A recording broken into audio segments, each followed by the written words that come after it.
I think it's now time to hand over the discussion to our second panel of the day.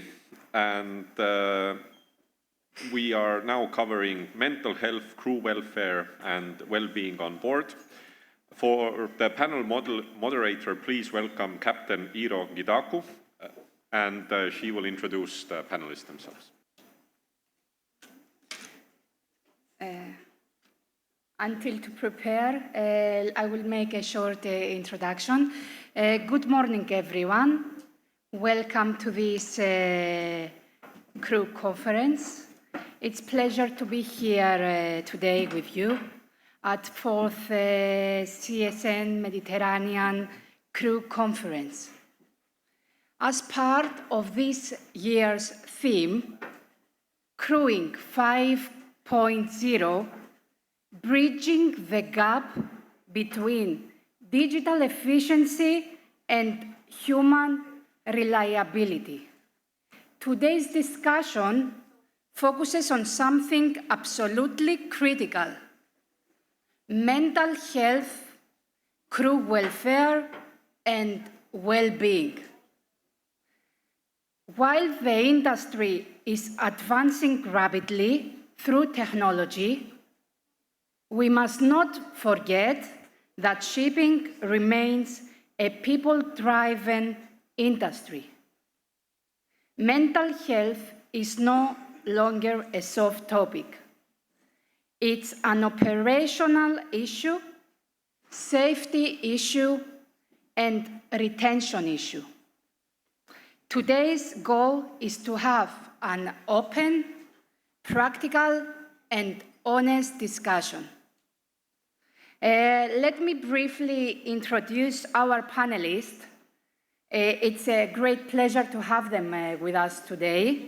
I will start with Captain Vassilios Leoussis, crew manager at Oceangold tankers. Please.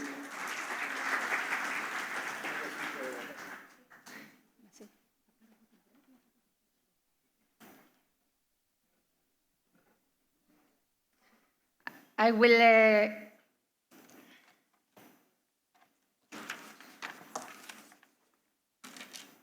will continue with Martina Meinders, Managing Director at Marin Shipmanagement. Welcome, Martina. We have with us Yiannis. Yiannis is the CEO and founder at Repaint Your Life Holistic Mental Health Center. Welcome. Dr. Laura Benzonana, Chief Operating Officer and Global Ambassador at Health for Crew. Welcome. And last but not least, Foteini Sifoniou, Crew Manager at Swiss Marine.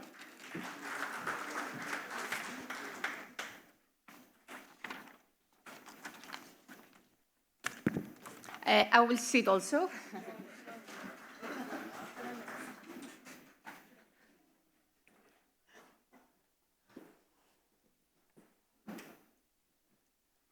Yes.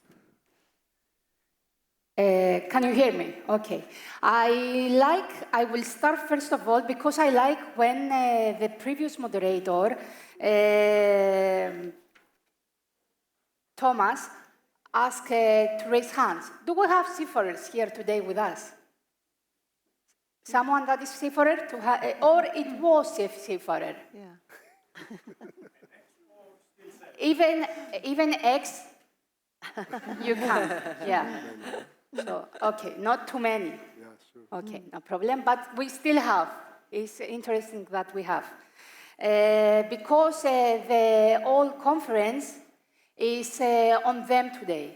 Yeah. We should remember that today, 25th of June, is the International Day of the Seafarer, and we should celebrate them.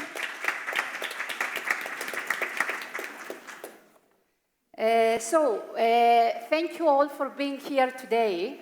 I am sure that we will have a very nice discussion, interesting, and I will invite each of you to briefly introduce yourselves and your connection to our today's topic. Captain Vassilios, I will start with you. So, thank you very much, Iro. I'm Captain Vassilios Leoussis. I'm the Fleet Personnel Manager of Oceangold Tankers, managing 20 vessels, including Aframax, MR, and 2 very large gas carriers. I have served on board and at shore in various positions, and I was counting yesterday that I have 28 years in the maritime tanker sector, so I think it's a lot. In the last 15 years, I'm actually focused on the crew management. I have, during my course in the company, we have created the in-house direct employment, long-standing relationships with our seafarers, and we have opened 3 offices in Odessa, Batumi, and Manila. About your question about the seafarers, I was amazed that there are not many. And I think that we need to point out that today is a very important day. And also, you know, the clothes that we have, everything here, the energy is carried due to the work of the seafarer. And I want to believe that there is not a single person in this world that was not positively affected by the work of the seaman. So those brave men and women at sea, navigating the oceans, handling sea conditions, weather conditions, away from their families, we need to honor them today. And I'm personally, I feel the honor to have served as a seaman on board, but a greater honor today from my role to be a servant for the seafarers. Yeah. Thank you. Thank you. And indeed, although we don't have many here, I'm sure that all here, they do care to be here with us today. I will continue with Martina. Okay, you just saw me already for 10 minutes. Martina Meinders, I'm the Managing Director of Marin Shipmanagement. We are based in Cyprus. Despite the fact that I'm German, since 33 years I'm living in Cyprus. And I love it. I love the Greek mentality. And I'm leading this company now for next year 20 years. We had up to 50 ships under our management. A little bit with the KG market, it reduced. Now we have 26 ships under our management. We do mainly crew management. However, I'm involved in sale and purchase. I'm involved in chartering. I'm involved in a lot of audits. So whatever comes, comes, and we have to learn every day again. Doesn't matter. The right ship subject is one subject which is very close to my heart, because I think the fleet can improve only when we have this kind of independent surveyors who see the ship as well from a completely different perspective. And I love it now that they really bring the crew welfare as well into the game, because I think that is one thing which is neglected. And we went through a lot with the crew from COVID, and now again with what happened in the Strait of Hormuz. We will discuss it here definitely more deeper, and I have a couple of more comments to make. Yes. Yiannis. Thank you, Martina. Yiannis. My name is Yiannis Michael. I'm the CEO and founder of Repaint Your Life mental health clinics, and the founder of the Repaint Your Life method that helped already more than 10,000 people overcome stress, anxiety, fears, emotional eating, and panic attacks. And after watching so many people from the shipping industry suffering, I said to myself, it's an obligation to come and provide and try to empower people to reframe the mental health issues, because most of them, they were suffering in silence. So I'm very happy and grateful to be with all of you. Refrain and repaint. Yes, that's exactly. Okay, thank you. We will continue with Dr. Laura. Hi, I'm Laura Benzonana. You probably heard what we do at Health for Crew already. I'm the Chief Operating Officer, and we're a data-driven maritime healthcare company that mitigates crew health risks. When it comes to mental health, this was one of the first questions prospective clients and partners would ask us when we started presenting Health for Crew. Do we deal with mental health? And I would answer, we deal with health. It's a part of health. you cannot separate it from physical health. One affects the other. So we're very proud to say that, we do not separate these two. These are parts of health. So I'm looking forward to this conversation, and thank you again to Adonis and CSN Shipping News for an excellent organization. Thank you, Laura, and nice to have you here.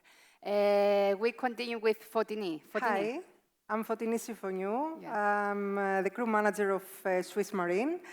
I'm working 12 years in crew department, and our company owns and manages 5 bulk carriers. We have the majority of our people are Filipino.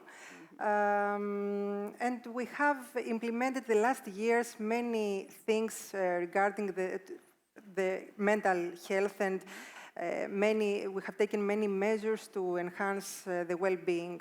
I think that the COVID period, apart from many difficulties that we have to encounter with, learned us a lot and makes us realize the real key workers, which are the seafarers on board our vessels. Yeah. So thank you very much, and I'm really glad to be part of this panel today. Okay, thank you. Nice to hear that you mentioned also the COVID period, because it's the period that we realize the mental health issue. And we will discuss later on our, in our panel about the crisis periods. So thank you all. That gives us a strong perspective along the industry. We have different backgrounds, and I'm happy that we will cover everything. And I hope you will enjoy it. Let's move on our discussion. So I will start with you, Captain Vassilios. From your experience, you have both ship and shore. So what is the most underestimated mental health challenge that seafarers face today? Okay, I was thinking about it lately, and I think I will describe it as the challenge as digital isolation. So if we see historically the life of the seafarer on board, we would go back in times where the communication with the family was happening through letters. Later on, we have the laptops where the seafarers can go in their cabins and watch the movie that they prefer. Also, regarding the first stage, by that time, the only communication was with letters, and then crew tend to share time in the recreation room, talking, discussing, exchanging experiences, playing music, spending time together. So with the introduction of the laptops, then we have another phenomenon where crew would tend to go in their cabins, watching their movies that they select and play video games. And then we have the last era today, where we have the mobile phones and the internet on board, and also a phenomenon which is called, I would call it an always connection, an always online connection with their families. So if if somebody hears about this, would say, marvelous news. Yeah, well, yes and no. So I would say, feeling the seafarers, that nowadays the seafarers tend to spend less time together, tend to exchange less information together, and sometimes we have real-time problems, real-time situations coming on board the ships. And I will give you an example I read lately. So let's assume that my son broke his leg. In the previous times, 2-3 ports later, I would receive a letter saying, little Johnny broke his leg, but he's okay now. Nowadays, I will get a message, little Johnny broke his leg, I'm waiting for the ambulance. Mm-hmm. So the seafarer, me, I would say, my God, my son broke his leg. So first thing is, I got anxious and I want more information. Secondly, is that I feel that I cannot do anything to assist my son. So you understand that there is a big difference nowadays about this. Yeah. I think that what we need to understand the new challenges, and also we need to find ways to train ourselves first, and then our seafarers in this new era. of digitalization and social media, and also the families of the seafarers of how to handle this with their beloved ones on board. I think that's it. So actually the digital connection that we have get us to an actual isolation. And so do you believe is the main issue? We all agree with this. Foteini, do you agree? Yes, I couldn't agree more. I think that we discussed about the practical isolation, that they quit and end their duties and they isolate in their cabins, watching movies, talking to their family, and of course they are unable to interfere in case of an emergency in their families. I mean, a broken leg or an accident, etc. This is also linked with the fear of missing out, which is a common feeling, but when on board, this is heavier and much more difficult to handle because you see the other people's lives in real time, most probably, in live streaming, but you are not physically there. So this is a constant reminder that you are missing, which may lead to depression or loneliness. Yes, and I will say what you said before, Captain Vassilios. Maybe how we train and get strong resilience to improve it is a way. Thank you. Someone else? We're okay? I will move to the next question. I think we are. Okay, so I will continue with you, Foteini. From your perspective, what practical limitations do you encounter when supporting crew well-being from shoreside? Yeah, it's difficult. It's difficult due to the nature, the remoteness. You are not on board, you are hundreds of miles away from the seafarers, and the only means that you have is via telephone or email or, okay, let's say video call. But in reality, you are 100% dependent on what they choose, the crew member chooses to say to you, that I'm okay, I'm fine, but is it real? Is it something that you can trust? And this makes very difficult to identify if there are problems on board and if you have to interfere at this place. And so what frustrates you most in trying to support the crew?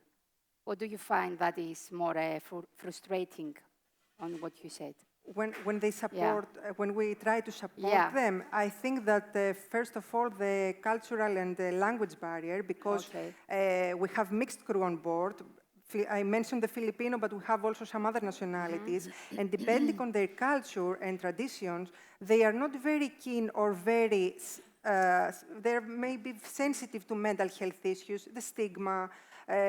Not everyone is ready to talk honestly, and if they do so, they fear of blacklisted or early repatriation, which may cause income loss.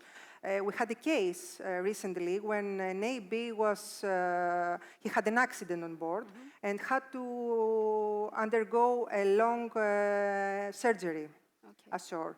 When he woke up, the master visited him at the hospital, and his first question was, when I will return to work, when I will return on board. So we understand that these people are the breadwinners of their families. And it's very difficult for them to lose their jobs for whatever reason. Either it's a physical health issue or a mental health issue. Okay. And I will mention also build trust is important also between the ship and the shore. Exactly. Martina, does this resonate with your experience, what Foteini mentioned? To be honest with you, it depends on the company because, I mean, you have your P&I insurance and the crew has to be very well briefed that they know whatever happens, so there shouldn't be any retaliation because you get sick. There shouldn't be anything if you have an accident. I mean, because it can happen very quickly on board. And I mean, it should be assured from the company, You get the best operation now, you get into the best hospital. This is what we are trying, to find the best doctors and hospitals where they can really be treated. It costs, yes, of course it costs. That's why I think everything starts with safety on board, with training the crew properly, that accidents can be avoided. This one is for me the most important. And again, train them again and again, proper PPE. Because it's very often they get something in their eye, they break their leg on the most impossible way because they don't have their safety shoes on. So these are all things which it starts from the safety on board. Yeah, and for sure safety is a necessity. Exactly. We cannot compromise about safety. Thank you, Martina. So we will make a small transition on what we discussed before, Foteini, your political transition. You discussed before about COVID period. We have now the Persian Gulf, your political issues that we have in the Persian Gulf, where the seafarers are directly exposed to uncertainty and stress. They get stranded in the Persian Gulf. The situations is difficult, and they do not know when and how. So how this is affecting crew well-being, and how can we better support them from shoreside? And I would love to hear a small opinion from all of you. How can we support the seafarers on crisis, on periods like today that we have and we are now facing? Please. So I think the crisis in the Persian Gulf is the third consequent crisis in the last 5 years, being the first the COVID, the second the Ukrainian war, and now this one. The seafarers are familiar with similar situations in the past. However, there are significant differences nowadays. So the first one is that the available sophisticated weapon in the market, like drones and naval mines, create a significant fear on the crew. The second one is the information and the news. They are traveling so fast nowadays. There is no filter. Everybody's a reporter. You get a mobile, you take a video. There are also fake news on board, so this creates an anxiety for the crew. And the last one is that with the direct communication with the families, they have also to handle the families and the fear of the families. So the mother is saying, my son, come back. So they have all this, which is a new era now. And now what companies can do, the first of all is the companies need to be informed every day, to be informed what is the situation. The second is to openly discuss with the seafarers, listen to them. Regarding incentives, of course, because it's a business that we are running, you need to provide incentives, monetary, whatever, that are equally distributed to all seafarers because life is equal. Okay, and then other ways is also to respect if someone refuses to sail without blaming, without blacklisting. And I think that finally, the most important thing is to spend all your efforts in excess of the standard efforts for guys being stranded somewhere. You know, open your mind and think of other ways, not just call the travel agent finding for a ticket. Find other ways. There are ways to get them out. Okay, so communication is a point. I will keep this from you. Other opinion? Something different. Just to add something, it's all about preparation. It's in case of crisis, it's mental resilience. These things need to happen before. Anyway, after COVID, we are all trained. So what I say to my patients all the time, it's not the event, it's how you perceive the event. Because if you follow, the social media, they expand everything. So the most important thing is a mental preparation, and there are also simple tools. Let's say, for example, that you can process these feelings in a case of crisis, as is one of my favorite, that is journaling.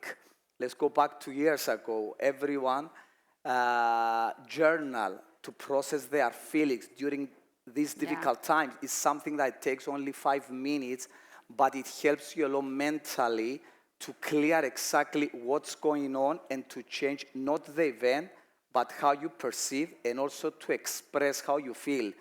Because if you express, right now I'm feeling fear, I'm feeling something might happen, my kids, my family. So when you express it through journaling, just a simple tool that anybody can be trained, it gives you lots of relief, and I think that would definitely help. Interesting point of view, and indeed, when you write, you get relaxed many times. Dr. Laura. I agree with everything that's just been said, but something that recently I hadn't even thought of and happened when one of our collaborators asked us to do a mental wellness session in one of their vessels that was stuck in the Strait of Hormuz. There was Filipino and Russian people, so first of all, understand the differences in the culture. The problem was that they were arguing with each other, and it came to the company that the reason they were arguing to each other was because the cook wasn't cooking the food well. Of course, it had nothing to do with that. It was all the stress of everything that was going on. But what came out, which was very interesting to myself and to us at Health for Crew, was the Filipino seafarers felt guilty to have a karaoke night, to have fun. They were stuck there listening to the bombs outside, and they felt guilty to allow themselves to relax and have fun. So I do agree with everything that's been said, but it's how do we let them understand that the simple pleasures, even though the world is in crisis, you are in crisis, that you're still allowed to have simple pleasures. Is it by sending them boxes of chocolate on board? I don't know, but they need to understand that they are allowed to do that. And I think that's something really important. Otherwise, you do have issues, and mental health will affect other things. It can lead all the way up to heart attacks if it's not dealt with properly. But I think as well, everything again starts from the management on board, from the master. The master needs to be well trained, and there are now the P&I clubs. Everybody is giving now programs which as well the master is trained of how to deal with a situation like this on board.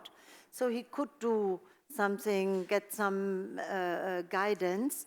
So put all the crew together, tell them, like Laura said, we are different nationalities, everybody perceives this dramatic, what's happening now outside, differently, so please allow everybody to deal with it the way he thinks it's right.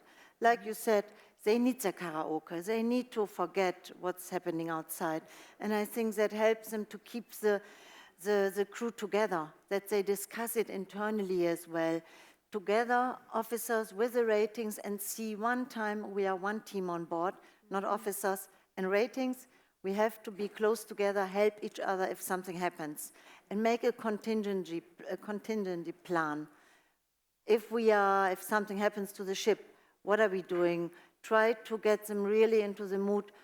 We are there for each other.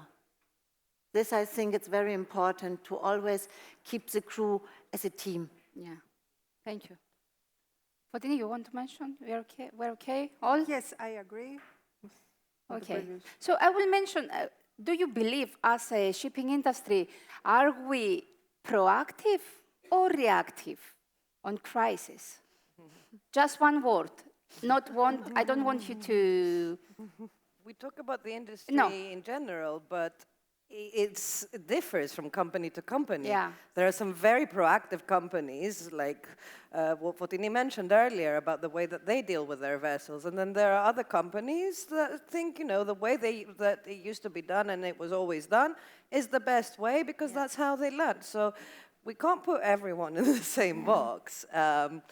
There's some very proactive companies out there. In general, the whole industry, if we have to kind of put a label on it, I'd say is reactive, it's not proactive. Yeah. I will say more reactive in crisis. cases. But indeed, we see a lot from companies that they're doing good improvement on this.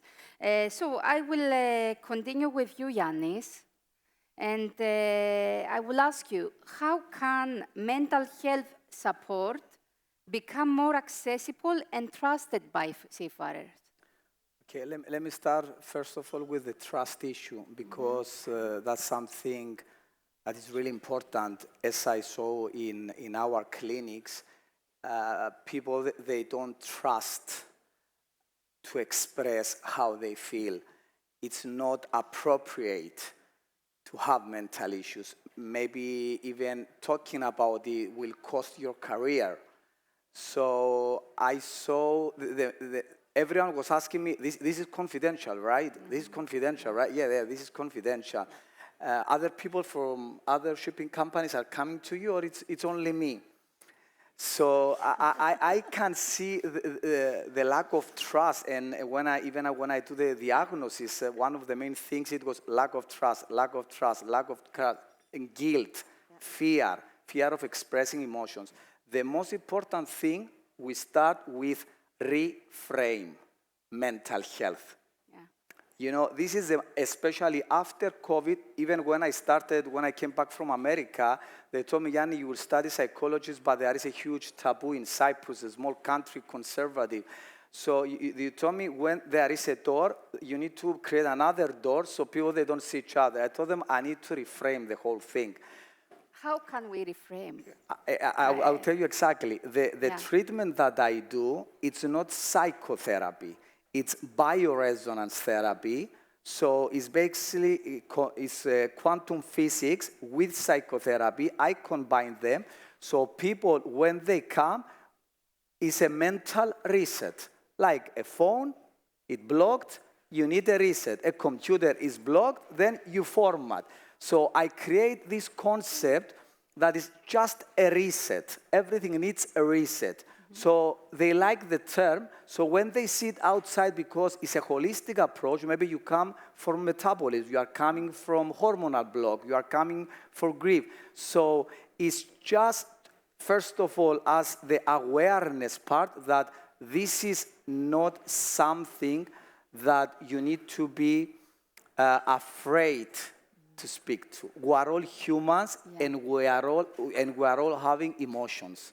So let's start with reframing. When you reframe, as the shipping industry reframe, like let's say, for example, nervous system regulation, it's totally different to say to someone, you know, you need to see a psychologist. We brought in our company, Yiannis Michael, a very good psychologist. No, it's a program that is control your nervous system.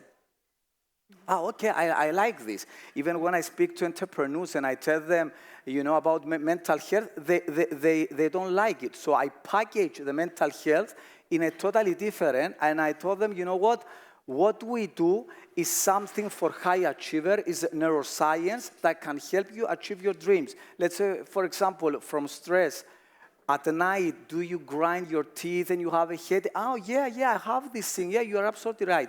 So it's just reframe. Let's start with the trust issue. This is the most important thing.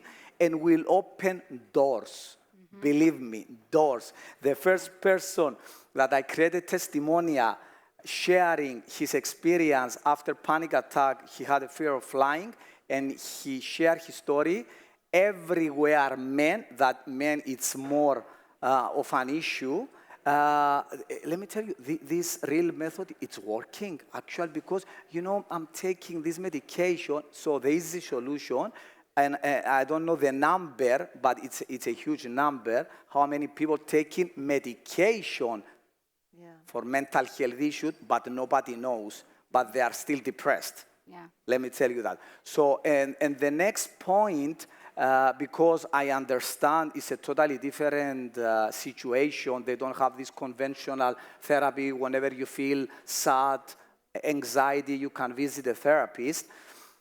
There are systems now through technology, because there are also very good things after technology, that we can help anyone at any time through frequencies. And Albert Einstein said years ago, the future of medicine, it's frequency. Just companies need to be open-minded and give the chance to these pioneer mental health modalities to help their people. Interesting point of view, and I do agree that taboo should stop. It's a main issue to continue having mental health issues, not only on board, everywhere. Is the taboo that we have for this. It's normal. Normal, like you have a health issue, a cough, you do not have to hide or afraid. Thank you very much, Jan. Very interesting what you share with us. I will continue and ask all of you to tell me, what is the one mindset shift the industry needs when it comes to mental health? I think we mostly cover, but let's have all the perspectives. One mindset shift that we need in order. Yes, Laura. I think what Yiannis said is really important about reframing it. And we can't really think that taboos are going to change overnight. It's very interesting. You mentioned earlier that you have a mental health helpline as well and a telemedicine, but they don't use the mental health, even though one is confidential and the other isn't. They use the health one. They are afraid. Because they're afraid. But what we see is that we get health issues that are mental health issues, but they feel confident speaking to the doctor and not the psychologist. So if that's the way we help our seafarers, let them speak to the doctor. The doctor can speak to the psychologist and then deal with it. That's why you can't separate one from the other. So that we can stop framing it as something special. It's not something special, it's part of healthcare. As you said, that's the only way we'll change the taboo. I take pills for a mental health issue. It's the same as taking pills for a cough. Yeah. I agree, reframing, 100%, because we make a program, we send questionnaires, or not even we send them, another company sends them on board. Everything is anonymous. So, and still the crew is afraid if they make a little tick, I didn't feel well, or I had a little bit of problems grinding my teeth, being too anxious, are afraid of the next port, what expects there. So I think we really have to give them the safety net and the safety feeling when they are getting briefed already before they go on board. The company is trying to implement something new. Would be great if you participate as well. And this one is for the ship's good, for everybody's benefit, if you as well participate. Because slowly now, I don't know whether they might talk in between them, but slowly now we see that the questionnaires and the how did you like it, that they are increasing. The results are very, it's for the whole bunch of crew which you have on the total fleet, so you cannot pick anybody out, what we are getting from this third-party company. So, but you see that there is a problem in general, so you have to train everybody. It's always for the whole fleet, and not only target a ship. Yeah. And this, I think, we have to change. Target the whole fleet we are managing, target the whole fleet we are owning, so I think that's very important, and like Yiannis said, reframing. Yeah. Foteini, you agree with Martina and Yes, Dr. absolutely. Laura? And I think that we have to build this relationship with our crew members and have them to trust us and the services and the benefits that we provide, because you see, they are afraid of using them. Also, I think that we have also to move from a tick-a-box procedure for welfare and well-being, because if someone has stress or feels anxiety, to have a gym on board definitely will not help in full. So it's not just adding facilities without promoting them and without having them trust that it will help and assist them. Just to add something that is really important, and let's make it fun. Yeah. Let's make it fun. I tell you something that happened. I had some people from the shipping industry, and I told them, guys, listen, we are all athletes. Athletes. But athletes on board.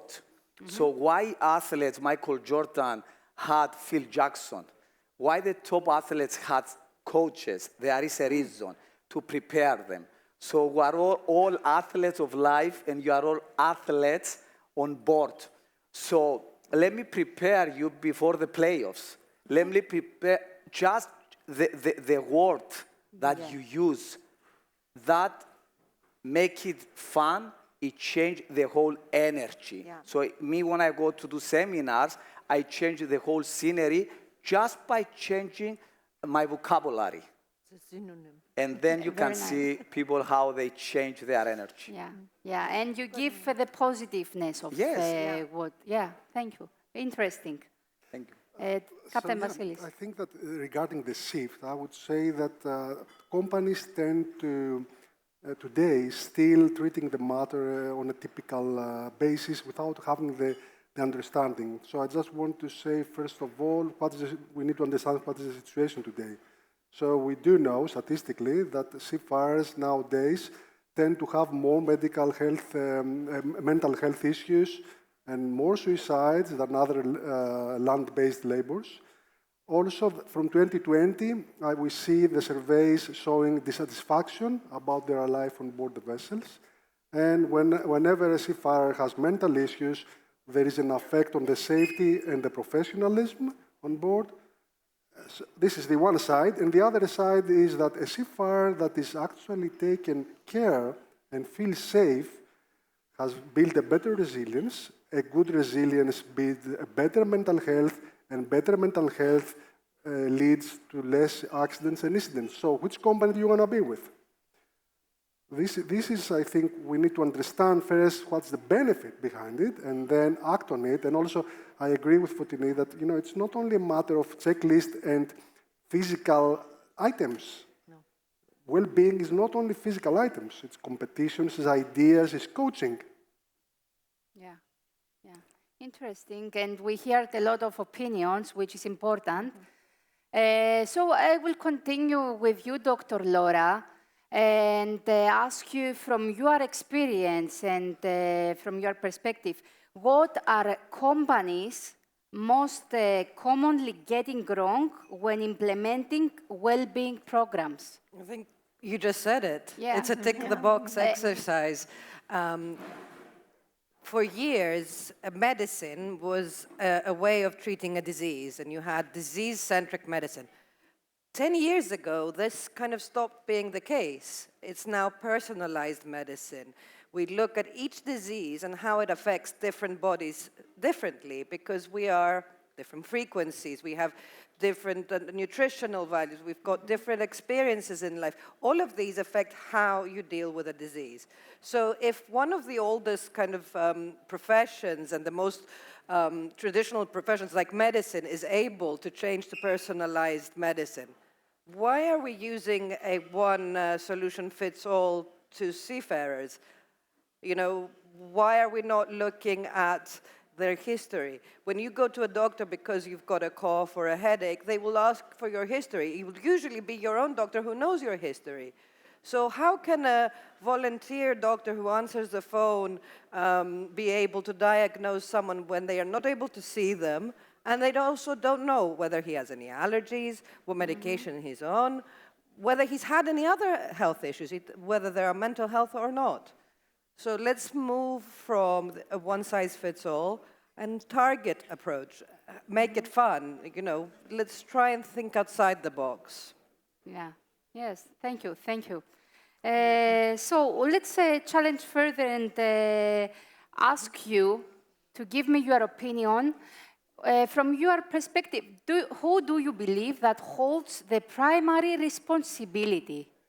Are they the company, the shipping company? Are the leadership on board, the captain, the regulators, or the seafarer itself? that has the main responsibility. It will be interesting to hear your opinions from all of you. Foteini. I think that it's a combination. All the stakeholders, all the entities should participate and take action on this. From the money agent that we hire the seafarers from them, to us, the office, so it should be a top-down strategy on how to enhance the well-being and welfare and promote this to our people. So accountability, I will take from, yes. We all agree? Something? I think responsibility always lies with oneself. And if you don't take responsibility for your own self, you can never change something. But if you're not given the right tools to change it, then you're responsible. You want to make the change, but you're not allowed. So I agree with what you said, top down. I want to add something. Also, always when there is a problem, everything starts from the head. From the, So let's be honest. Let's talk about the decision makers. Definitely, accountability is a huge issue, but I think it's the decision maker that will decide. You know what? Let's invest in the mental health.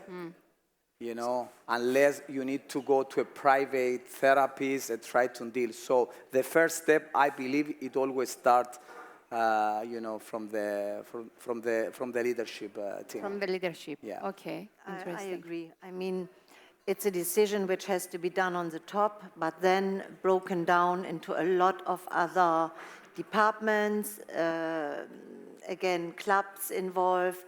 So there are a lot of parties involved in this, and I think, but one has to take the decision. Do we want to have it only in our SMS manual, or do we want to really work on it? And then you should have a department who is dedicating and who picks out the best things for every vessel, for the fleet, for the company. But the decision and the budget has to come from the head, of course. I think everybody said most of it. I will focus more on what company can do. And actually, I would say that companies should avoid treating mental health by using a medicine, because this will actually, try to find a solution for the symptom rather than the main cause, which is the pillars that end up to mental health issues. So the companies should create the environment that will have less mental health issues on their seafarers, and I would say 6 pillars, my understanding. Physical activity. Do we have a good gym on board? Do we have competitions for exercise? Nutrition? Good food, yes, but healthy food. Well cooked portions. Adequate sleep. Do we have adequate sleep on board? Is the bedding, the mattresses, are it good? Or also, have we rest the seafarers before joining them, or travel them and put them on board the vessel to take responsibility? Also, we have the stress management. Do we have books on board? Do we have movies on board? And then the social connection. Very important, the social connection. How we connect people on board. How we send items on board that will lead more people to come together rather than being isolated. And then, of course, the most important is to have a mental health awareness. We need to know what is mental health, okay? We need to have an awareness. Partners in Safety program, they have the championing in mental health, which is really good. Also, there are surveys that measure the mental health on board. We need to use all those tools. Yeah, definitely, and thank you very much. The 6 pillars, I think it was a good point to mention, and thank you for doing this. Yes, and I mean, now we have the World Cup. I think even for the people on board, it would be so nice if they could watch it together. And everybody's for a different team, and make the crew come together and say, what do you think the game will be? And because they have the means now. A lot of ships have as well a TV where they can see different programs, so that you get them out of their cabins and that they are not alone, and joke a little bit around. And this is again where I say the management on board has to be together and work on the other crew and get them out of the young people, get them out of their cabins.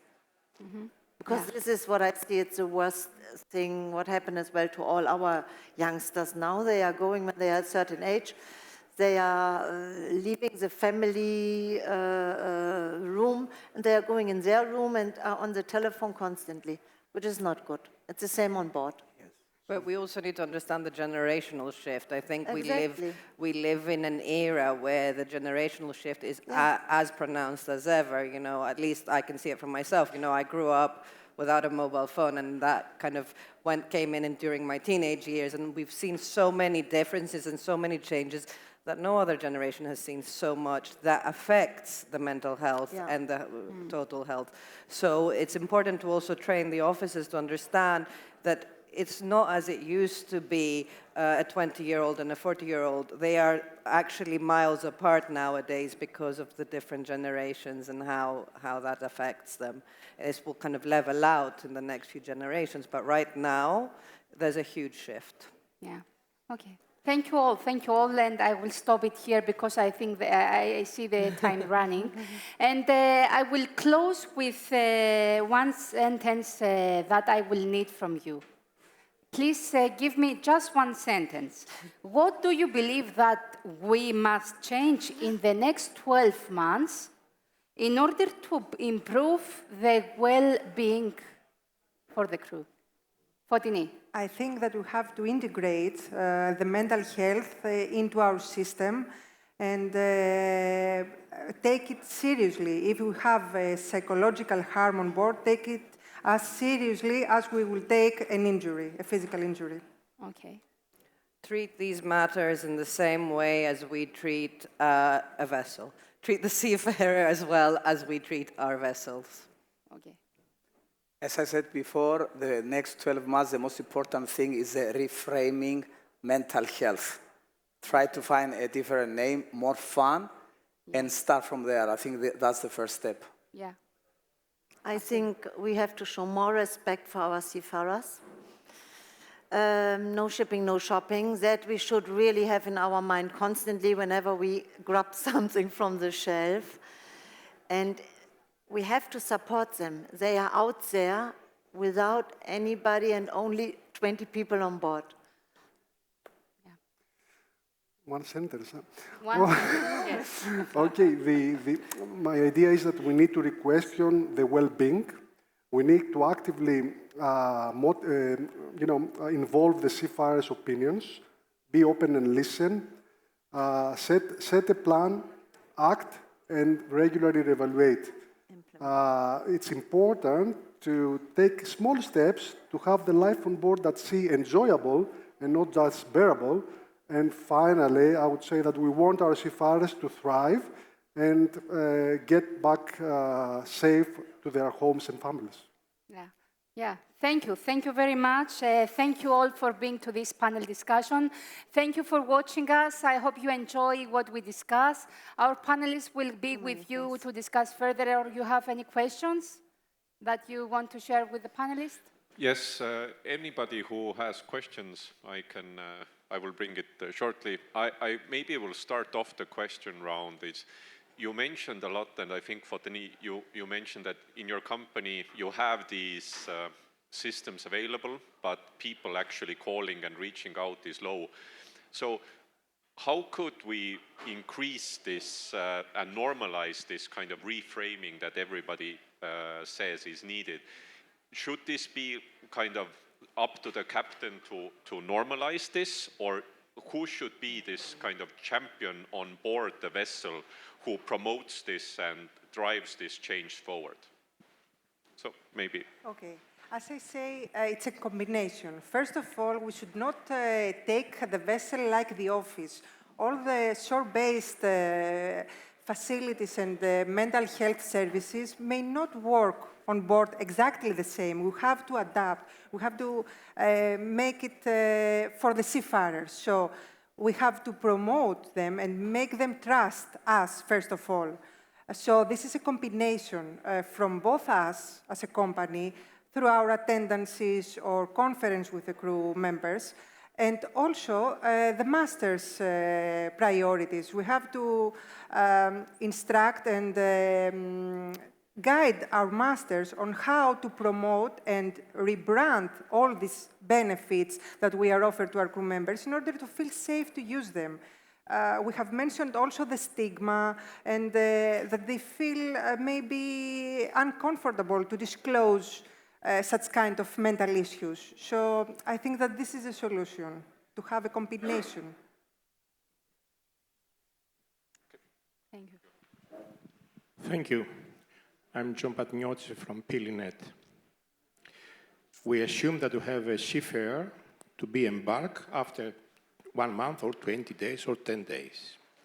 That means before embarkation. How do you verify that this seafarer is not only certified, but also mentally and behaviorally ready so that hidden human factor risk do not become serious incidents on board? Someone wants to answer? Oh, no, you can answer anyone who can. Do you have the possibility or the ability to verify any kind of seafarer before embarkation to be sure that this guy does not embark together with his or her problem, a special mental health problem? Okay. We as a company, we have implemented the last years, as I mentioned, modern psychometrical tests that they are using AI. So the questions are different for each seafarer. If me and you will take the test, we will have other questions according to the replies that we will give. So this helps us identify these mental issues or something strange like OCD or post-traumatic stress, etc. So what is the solution? Are we able, do we have the option to reject this candidate because of a high OCD, let's say? Are we in this position? We have to consider also the scarcity of, that we do not have a huge volume of seafarers nowadays. So the solution that we have implemented is to have follow-up interviews with the psychologists, so they can identify from their perspective, their clinical perspective, if the seafarer is okay and mentally healthy to go on board. Yeah. We have the same. Are you covered? You want the... Yeah. Okay. Yeah. Yeah.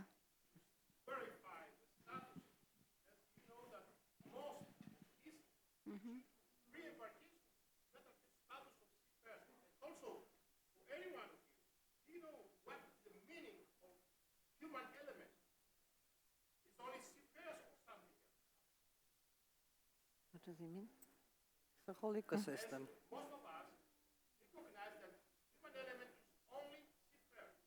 My opinion, it's not only. No, it's not. Seafarers, of course. His or her family and present. Also, ship owner, ship management, and many, many, many others. Of course. Definitely. So, my name is Stefanis Panagiotis from Head of Training of Marin Shipmanagement. I just want to make a comment over here. Some of you might tell that I'm a little bit old-fashioned way of thinking. However, it is good, it's all what we heard is very nice, well-being and preventing of mental health and all these kind of things. But the point is that we need to see the people on board, to visit them on board, to see their working conditions, to see how they are doing, make one-to-one interview. I was doing that ages ago, okay? Not ages, decades, okay? So doing that, we are able to get the people closer to the company.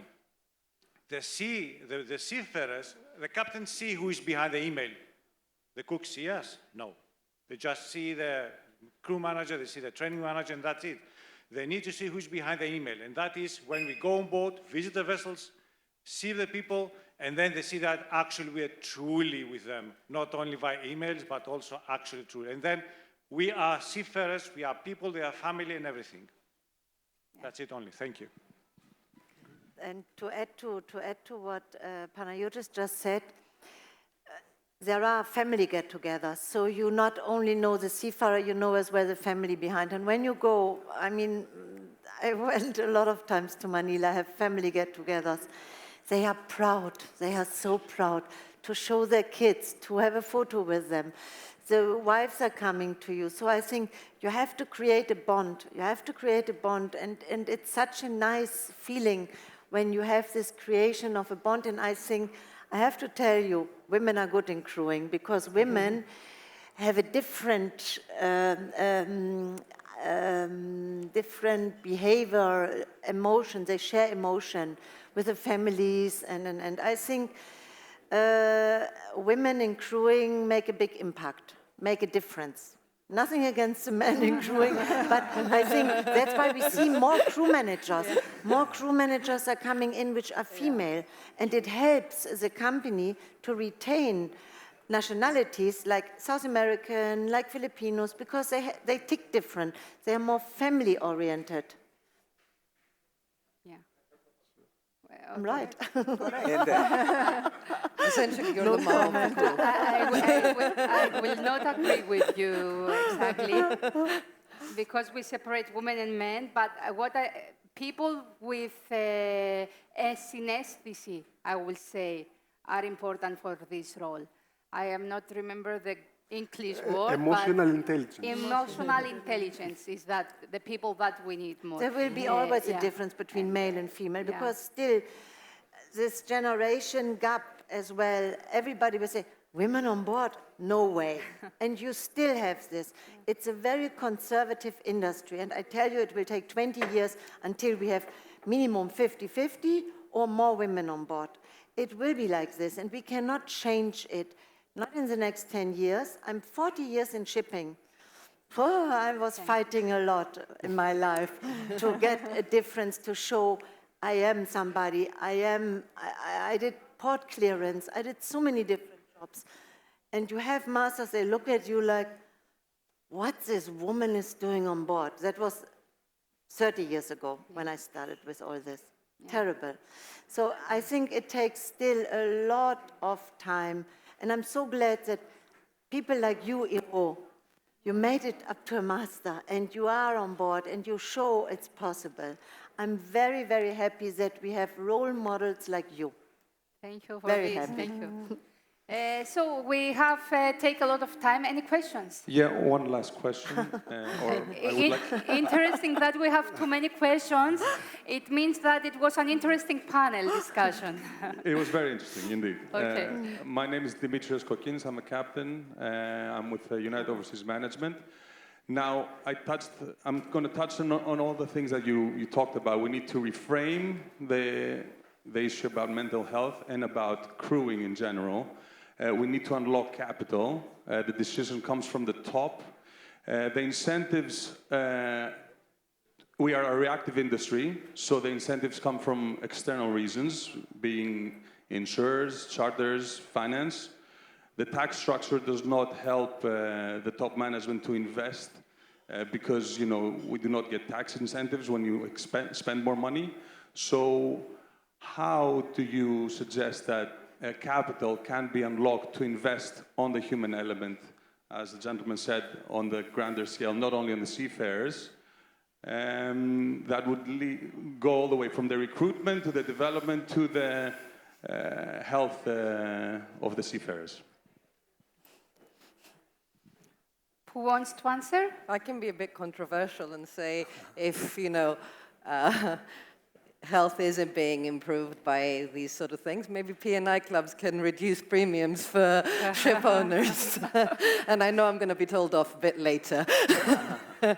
But no, in the end of the day, it's about understanding the value of these things. And, every company has their own budget and everything, but it's trying to figure out how you allocate these budgets. These shouldn't be nice to have. It just shouldn't. Let's put it, yeah. Just to mention statistics, not in the shipping industry, but in general, companies that they invest on their mental health usually 10x their impact.